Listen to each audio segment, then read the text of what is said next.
So, as I suspect most of you know, you are a very unusual audience, an unusual group that would come out in this enthusiastic way in support of science. I mean, most of the world doesn't see science in that way. Most of the world doesn't see science as a story, right? Most of the world sees science as this collection of facts that they were forced to learn at some point in school and then spit it back on an exam, and they were all too happy to leave it behind after the exam was over.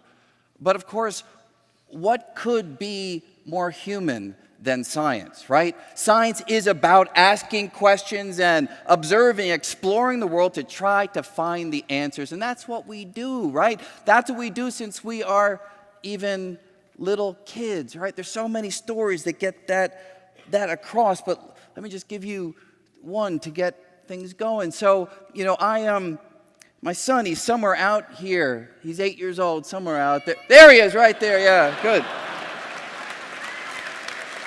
Thank you. So when he was about 4.5 years old, I was telling him a lot of bedtime stories, and I was really trying to put some science into the stories, right?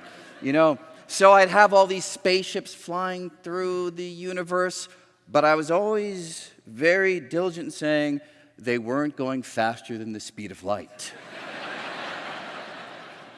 One night, my son turns back to me and says, "Dad, speed of light? What about the speed of dark?"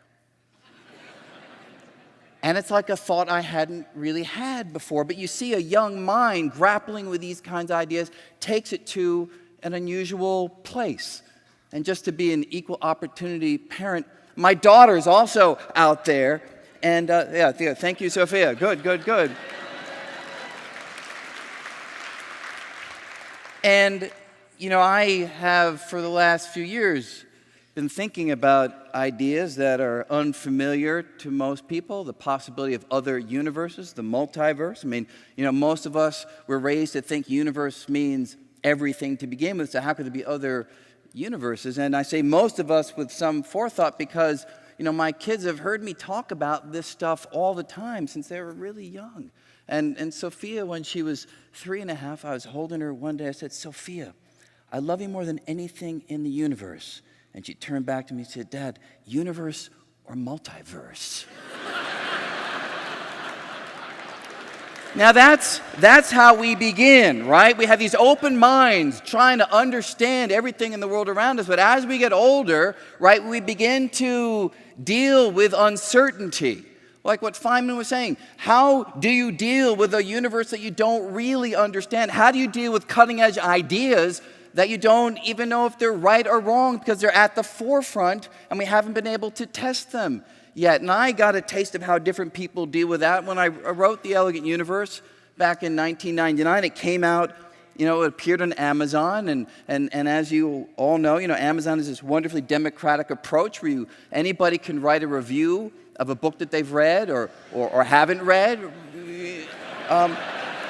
So a few days after the book appeared, somebody wrote in and gave it 5 stars. I was happy, that was good. And then I read the review, and they said they were so happy that someone finally had written a book on string theory that was accessible, because they said it's so hard to criticize things you don't understand. And they went on to say that after reading the book, they felt string theorists a bunch of mathematical buffoons chasing their own tails, and finished by saying that the reviewer felt that the author, namely me, seemed to be about as happy as a pig in shit.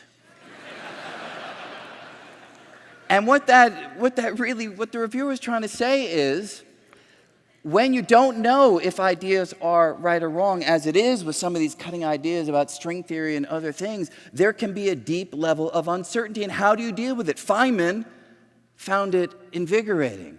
Others find it deeply uncomfortable. And that is a wonderful divide in terms of how one goes about exploring the universe. Okay, now for my story. In my final 2 minutes. I got 2 minutes left, right? Okay. So one quick story, a kind of personal story. Not that personal a story, but a story about discovery. I mean, what we scientists live for are the rare moments when it all works, right? What we're doing a calculation, and it all comes together. And this example is one that comes from 1990s, in 1992 or so. I was at the Institute for Advanced Study at Princeton. And I was working with a couple colleagues, Dave Morrison, who's normally at Duke at that time, Paul Aspinwall, who's now at Duke as well. And we wondered whether in string theory the universe might evolve in different ways than it could in Einstein's general theory of relativity. Right? In general relativity, we all know that space can stretch, it can expand, it can twist, it can warp. But one thing that can't happen in Einstein's general relativity is space can't tear apart and, say, repair itself. That tearing process would yield to physical phenomenon that would be disastrous, and the mathematics doesn't allow it to happen. We asked whether, in string theory, space might actually rip. So we broke this problem into two parts. Dave Morrison and I tried to work out the mathematical calculation that would give us insight into whether or not this tearing process could happen. Paul Aspinwall was working on the computer code that was going to implement these mathematical ideas and do the final calculation to see whether it was possible. And we phrased the calculation in terms of a physical parameter. You can think of it as the mass of a particle. We asked ourselves, if space ripped, would the mass of that particle smoothly change, or would it abruptly change in a way that would establish that that process was discontinuous, couldn't happen? So Morrison and I, we spent months working out the mathematics that needed to be plugged into the computer program. Paul had finished the program, was waiting for our results.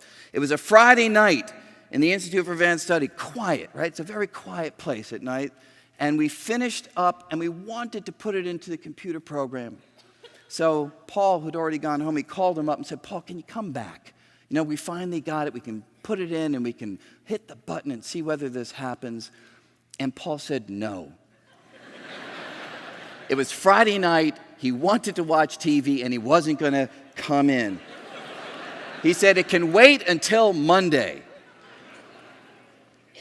So we said, Paul, will you come tomorrow morning? He said, look, the only way I'm going to come tomorrow morning is if you buy me a six-pack of beer, and it's waiting there for me. We said, okay, it will be waiting. So he came in the next morning, put in our result into his computer program. We all huddled around the terminal, and Morrison hit the enter button. And what we were looking for, what we'd boiled it down to, is if it came out, it sort of sounds like Douglas Adams, so it's not, if the number 12 popped out, this is real, if the number 12 popped out of this computer calculation, it meant that space could tear in string theory. So we huddled around, he hit enter, and instead the number popped out was 3.99999. And we're like, oh God, it didn't work. But wait, we said 3.999. It's so close to a whole number. Maybe it's just a round off error. Remember, it's really 4. And maybe we just lost a factor of 3 somewhere in the calculation.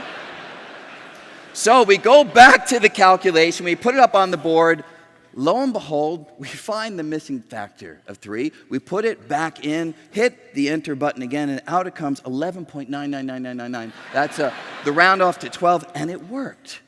And at that moment, I just ran around the office because we were looking at something that nobody else had seen before. We were looking at evidence that if string theory is correct, that space could tear apart and repair itself in a way that Einstein's ideas would not allow. It was this thrilling moment to look at this new phenomenon coming out of this research. And that is really what science is about. It's those moments where you're looking at reality and you're peeling away a layer that nobody else has been able to peel away before. And it's my strong feeling that we scientists, look, we have those moments rarely, a few times in a career maybe. But if kids could even have a small glimpse of that, even by solving problems that we know already have answers, but that moment of going from confusion to clarity, that transition is what science is, and that's what makes it exciting. And if only more kids would have that experience, I just think it would change the world. Thank you very much.